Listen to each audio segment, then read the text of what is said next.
मैं दीपक तिवारी आपके अपने परिवार स्टाइलिंग ग्रुप आप स्कूल में एक बार फिर से अभिनंदन करता हूं। जी हां दोस्तों, क्लास 10th के प्रीवियस वीडियोस में मैंने ओम्स लॉ की टॉपिक पर कुछ न्यूमेरिकल की चर्चाएं कर लिया था।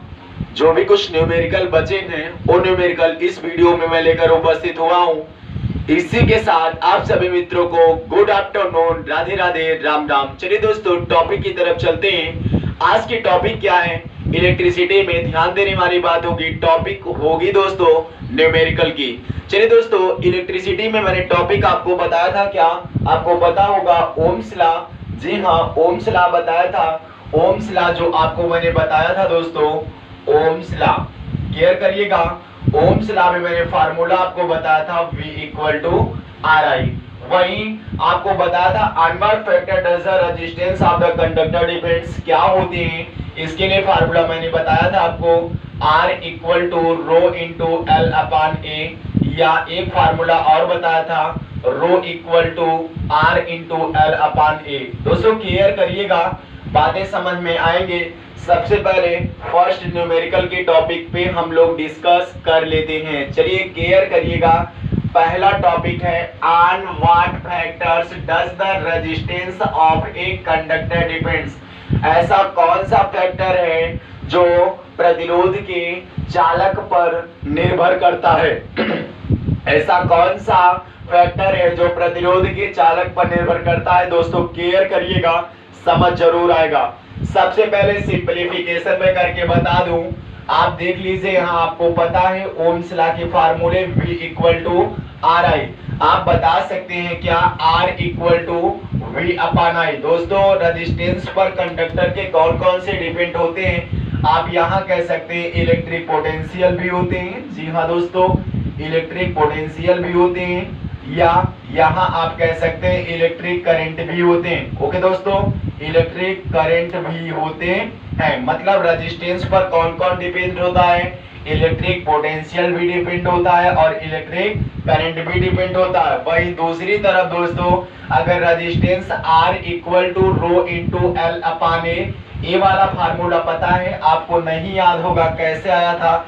फिर से एक बार देखने का प्रयास करिए। मैंने बताया था क्या कि जो रेजिस्टेंस होता है किसी भी कंडक्टर के वायर का, वो लेंथ ऑफ वायर की प्रोपोर्शनल होता है। It means R proportional to L। Equation first बताया था। वहीं दूसरी तरफ जो रेजिस्टेंस होता है वह एरिया ऑफ क्रॉस सेक्शन के इनवर्स प्रोपोर्शनल होता है। It means 1 upon A. Equation second इतना बनाया था दोस्तों। मैंने कहा था क्या from equation first and second भी है। ये टॉपिक मैंने बताई थी। जब दोनों को मिला लिए थे R proportional to L upon कितना हो गया था A। अब दोस्तों जब प्रोपोर्शनल हटाएंगे, मैंने आपको बताया था क्या कोई भी कांस्टेंट टर्म लेना पड़ेगा। जो कांस्टेंट टर्म लिया मैंने क्या लिया? रो। तो R equal to rho into L upon A हो गया दोस्तों।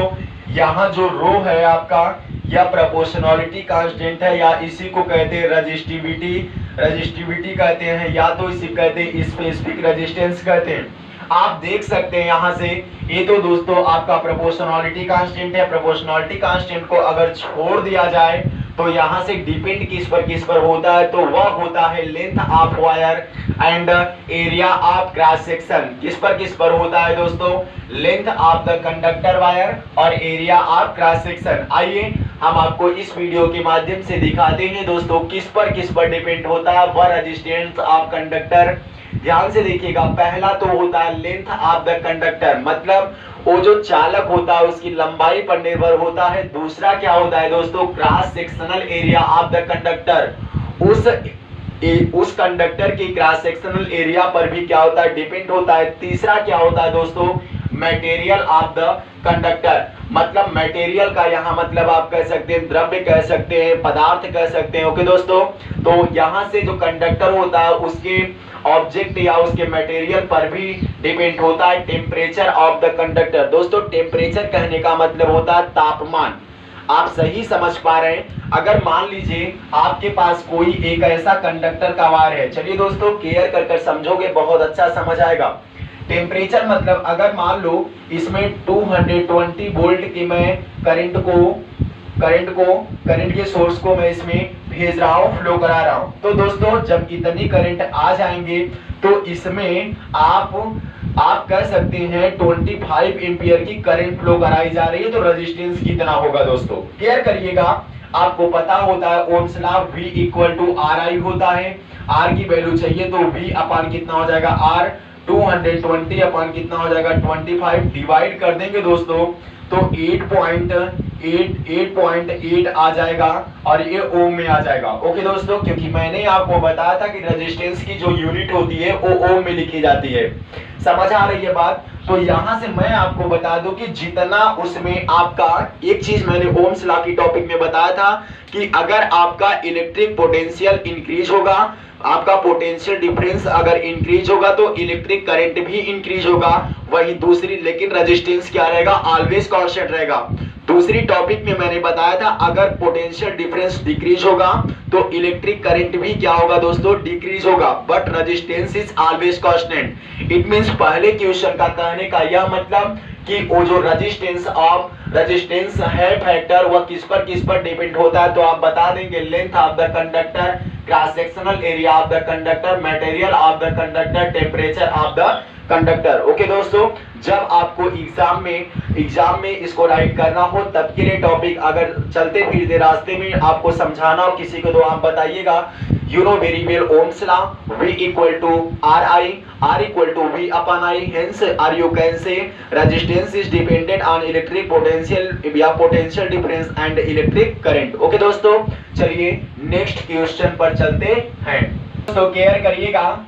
लेट द नेक्स्ट क्वेश्चन दिखा रहे हैं हम आपको, let the resistance of an electrical component. कहने का मतलब मान लो अगर कोई प्रतिरोध है ऑफ एन इलेक्ट्रिकल कंपोनेंट जिसका घटक क्या है, वैद्युत घटक है। केयर करिएगा, रिमेन्स कांस्टेंट, वह क्या है दोस्तों, कांस्टेंट है, नियत है। व्हाइल जबकि द पोटेंशियल डिफरेंस जो विभवांतर है अक्रॉस द टू एंड्स, दो टर्मिनल कहने का मतलब positive and negative terminal. Care करिएगा दोस्तों, two ends of the component, दो टर्मिनल के कंपोनेंट घटक से decrease to half of its former value, main value से वह क्या हो जाता था, डिक्रीज घट कर क्या हो जाता था दोस्तों, आधा हो जाता था। What change will occur in the current through it, मतलब तब उसके इलेक्ट्रिक करंट में क्या चेंजिंग आई, क्या बदलाव आया दोस्तों, आपको पता है। क्या पता है अकॉर्डिंग टू ओम्स लॉ दोस्तों, अकॉर्डिंग टू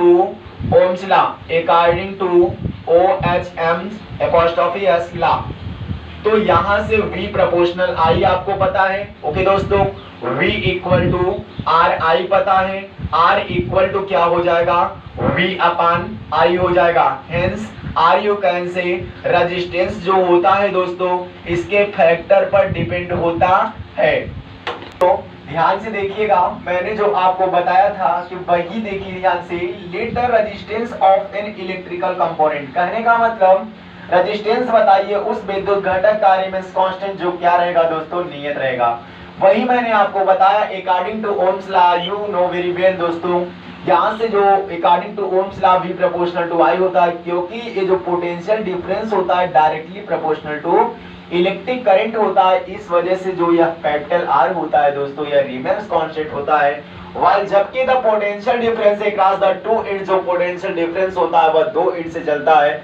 दो एंड के बारे में भी मैंने आपको बताया, पॉजिटिव एंड नेगेटिव टर्मिनल। जी हाँ दोस्तों, इस बेसिस पे ये टॉपिक थी। इन न्यूमेरिकल को आप लोग कॉपी पेन में अपने नोट कर लीजिएगा। इसी के साथ आप सभी मित्रों को एक बार फिर से the physics point YouTube channel की तरफ से धन्यवाद देता हूं। बस आज के लिए इतना ही। अब मिलेंगे आपको प्रीवियस वीडियोस में जिसमें मैं चर्चा करूंगा सम फिजिक्स टॉपिक ऑफ इलेक्ट्रिसिटी।